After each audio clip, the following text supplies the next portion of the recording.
In this video, we're going to take a look at what is probably the most important biochemical or biological coordination complex, heme.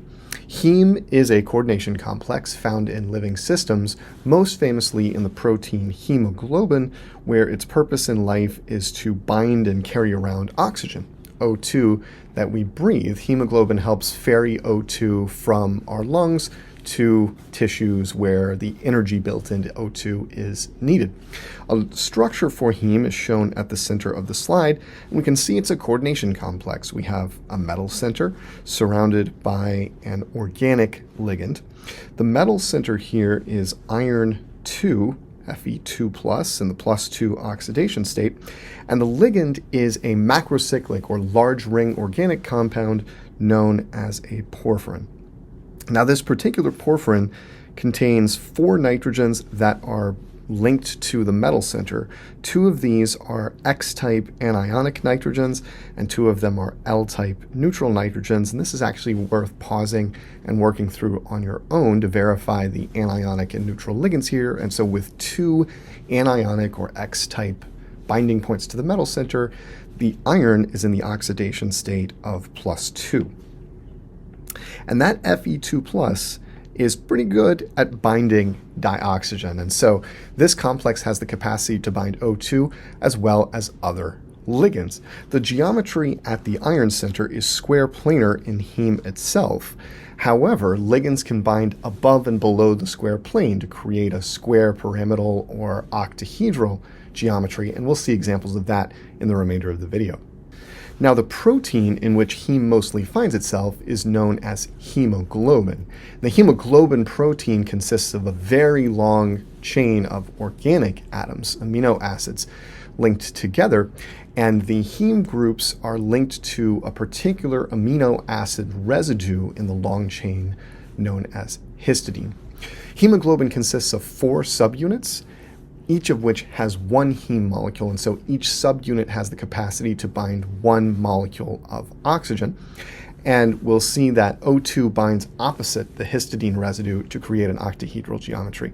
Let's jump in now and take a look at a 3-dimensional model of the hemoglobin protein to kind of zoom in on the heme portions of this very large structure. You can see them in this image. They're very tiny here, but we're going to zoom in and take a look at these in more detail. This is an interactive 3-dimensional model of the hemoglobin protein from Emu that we can rotate around and zoom in on. It comes from the protein data bank, and I want to zoom in particular in on these heme ligands inside the subunits. So you can see here that the heme ligand is basically flat. It's here in the center of the image. And we can see a dioxygen molecule. Those 2 red balls above the plane of the heme ligand are a dioxygen molecule linked to the iron center. So this heme has coordinated oxygen molecules. It's not visible here, but on the underside of the heme ligand is a histidine residue that's binding to the iron 2 as well to create a more or less octahedral geometry.